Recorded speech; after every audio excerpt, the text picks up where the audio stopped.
The slow dance of giants. What if I told you that by the time you finish reading this sentence, the Andromeda Galaxy will be 110 kilometers closer? Our sky is slowly changing, but how come no one notices? Dr. Elena Vasquez stood on the observatory deck, her breath forming small clouds in the cold night air.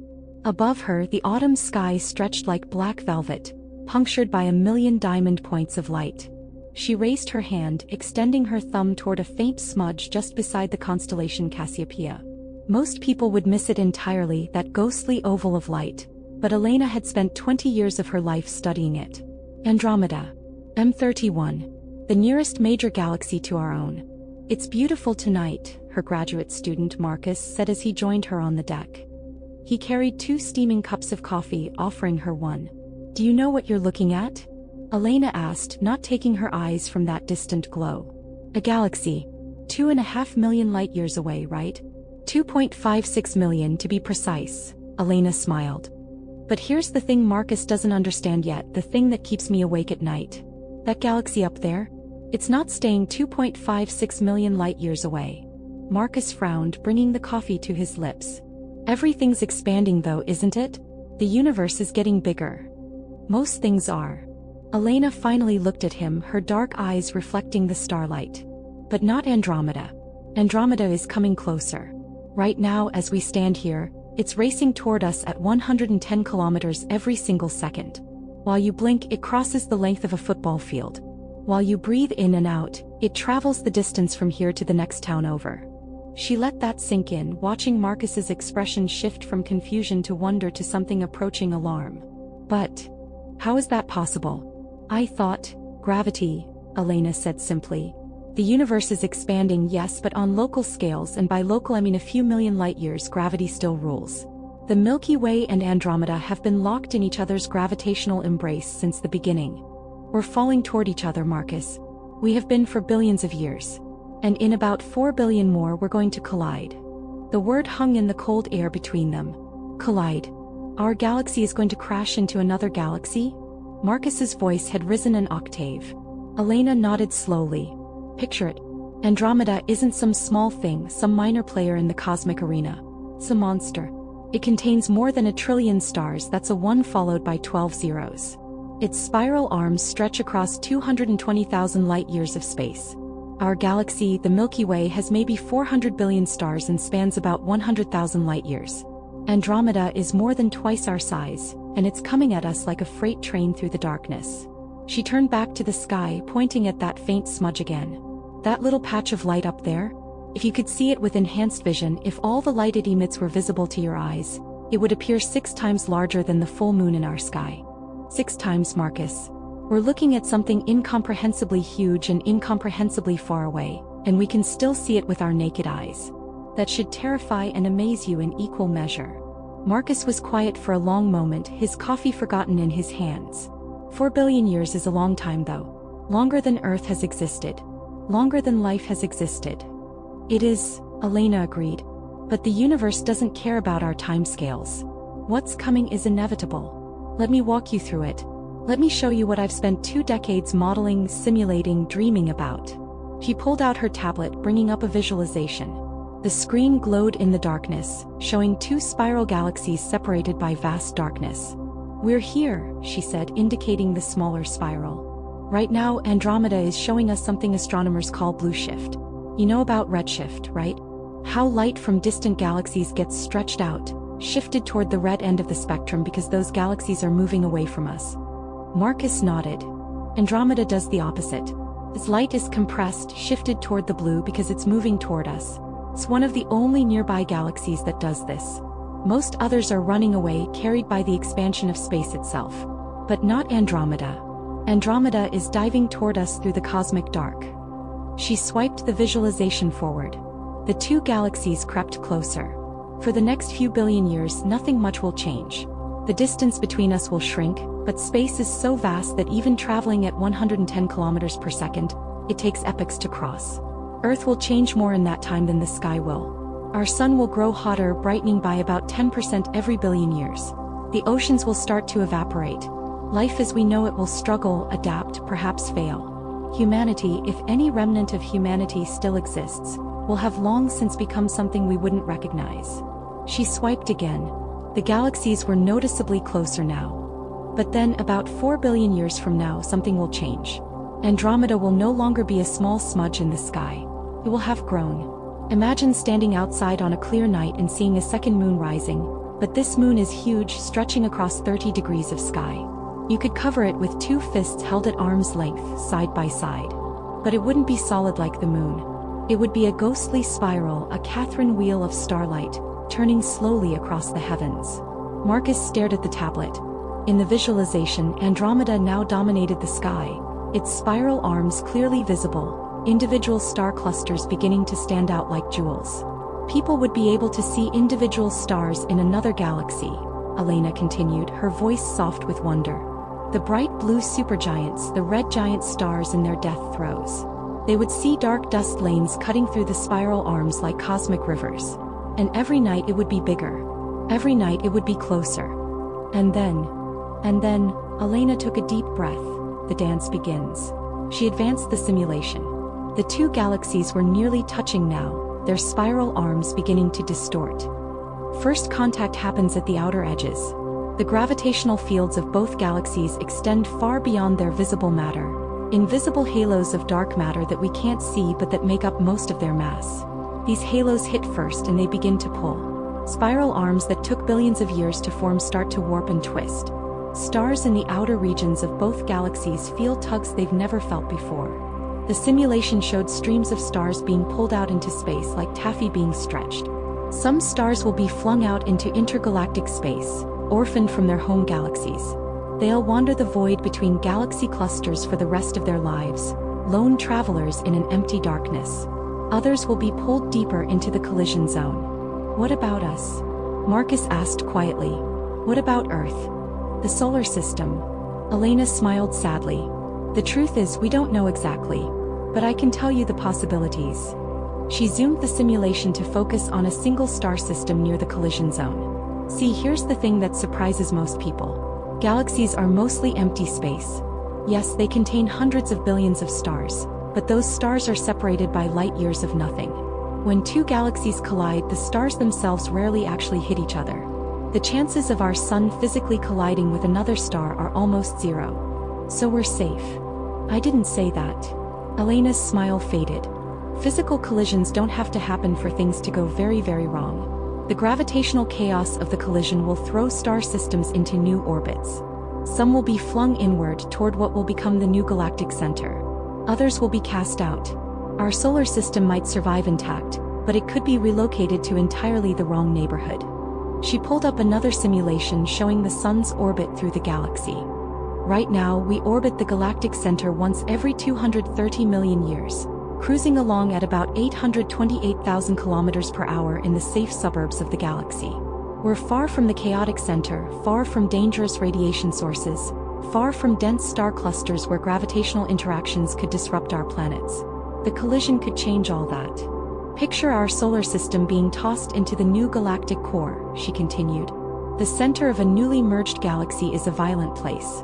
Supermassive black holes, both galaxies have them, will spiral toward each other, releasing tremendous energy. Radiation levels would spike.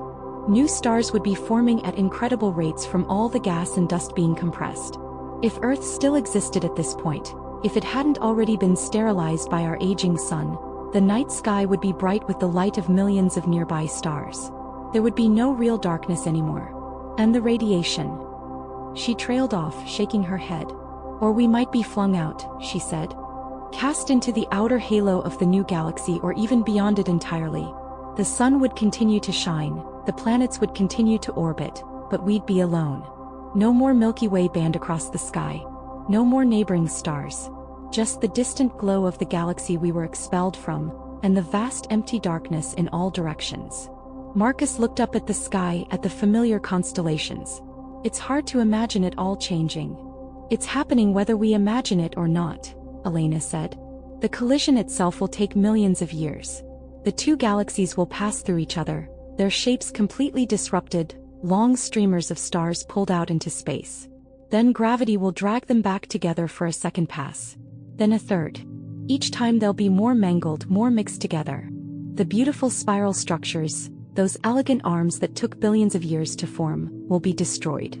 She advanced the simulation to its conclusion. The two galaxies had merged into a single elliptical blob, a football-shaped cloud of stars with no spiral structure at all. This is the end game, Elena said. Milkomeda.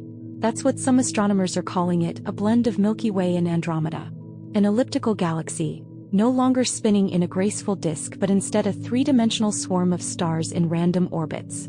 It will contain all the stars from both galaxies, maybe 1.4 trillion in total, spread across a volume larger than either galaxy was originally. When does this happen? When is it complete? About 7 billion years from now. Maybe a bit less, maybe a bit more. Our models have uncertainties. 7 billion years. The numbers were so large they lost all meaning. But that's not the end of the story, Elena said softly. She zoomed the simulation out, showing Milkomeda as a single point of light.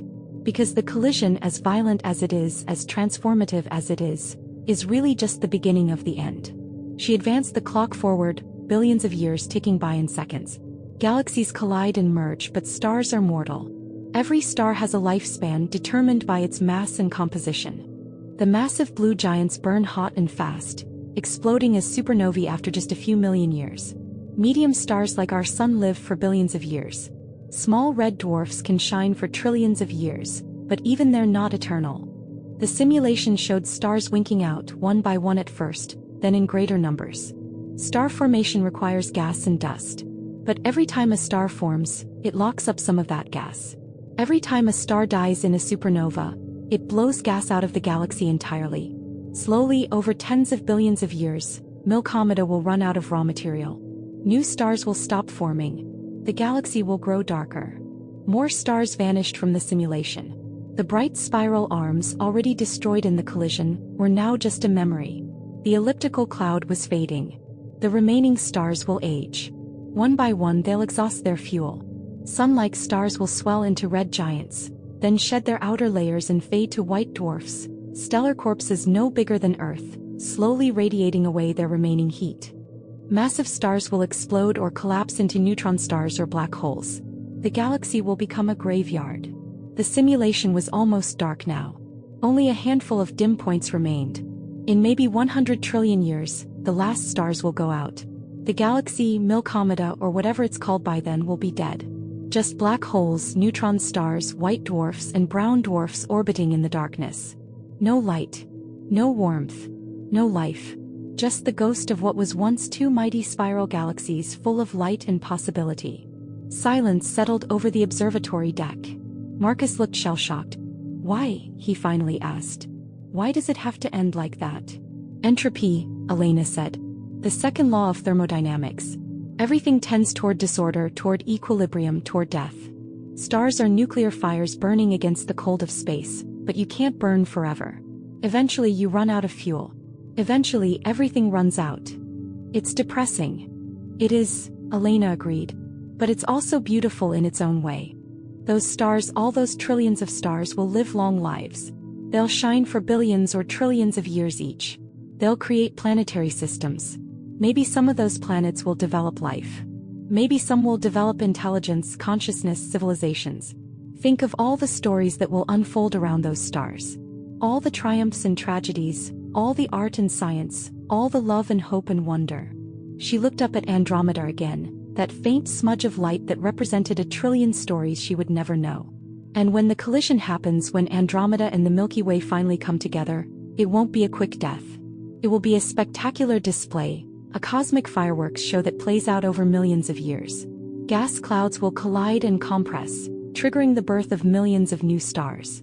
Those new stars will be the last great generation, the grand finale before the long, slow fade into darkness. Imagine the night skies from planets in that era, filled edge to edge with brilliant new suns, nebulae glowing in 1,000 colors, the light of 2 galaxies worth of stars all crowded together. Some civilization billions of years from now will look up at that sky and think they live in a universe of infinite light," Marcus said slowly. "Not knowing that their dazzling sky is actually the death throes of 2 ancient galaxies." "Exactly." Elena nodded. "Every ending is also a beginning. The atoms in our bodies were forged in stars that died billions of years ago. We're made of stardust literally. When our sun dies, it will scatter its atoms into space, and those atoms might someday form new stars, new planets, new life. Nothing is truly lost. It just changes.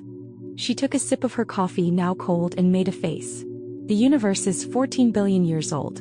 In another 100 trillion years, all the stars will be gone.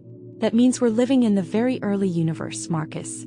The era of stars and galaxies will turn out to be just a brief, bright moment in cosmic history. After the stars die out, the universe will continue for an unimaginably longer time, dark, cold, almost empty. But right now, in this moment, the universe is young and bright and full of light. We're lucky to live when we do. It doesn't feel lucky, Marcus said. Knowing it all ends. Everything ends. Your life will end. Mine will end. Earth will end. The sun will end. Galaxies will end. But that doesn't make the journey less meaningful. Maybe it makes it more meaningful. Maybe the fact that it's temporary is what makes it precious. Elena pulled her coat tighter against the cold. 4 billion years from now, when Andromeda fills the sky like a second moon, there might not be any humans left to see it. But there might be something else.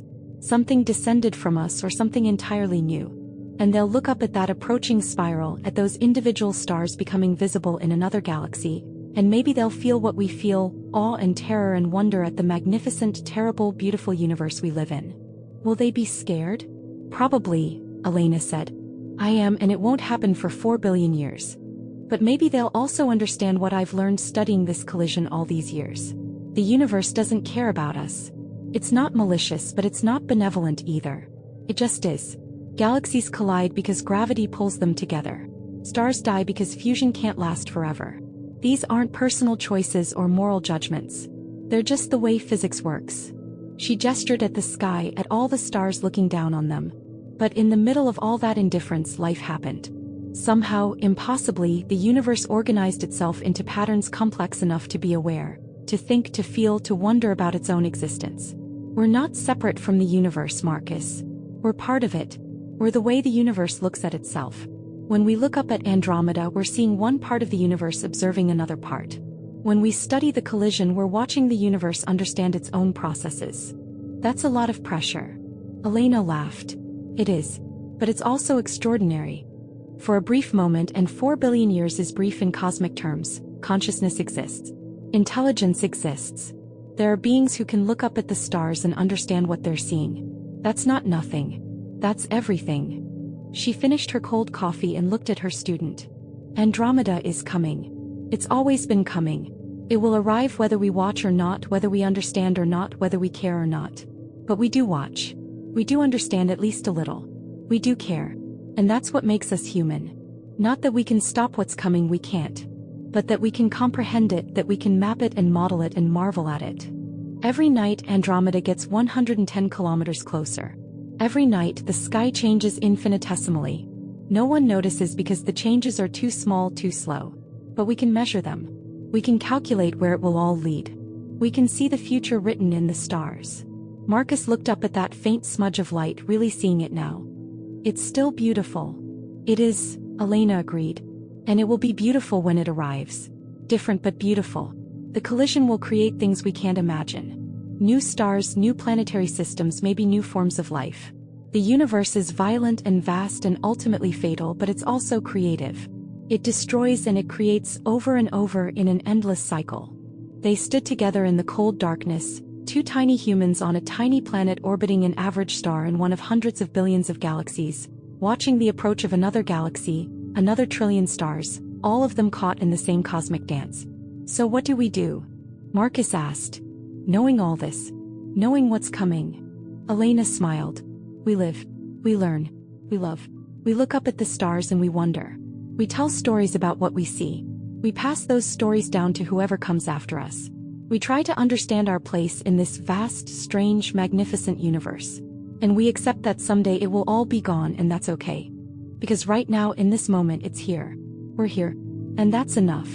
She took one last look at Andromeda, that ghostly spiral of light representing a trillion suns and an inevitable collision and the far future of both their galaxies.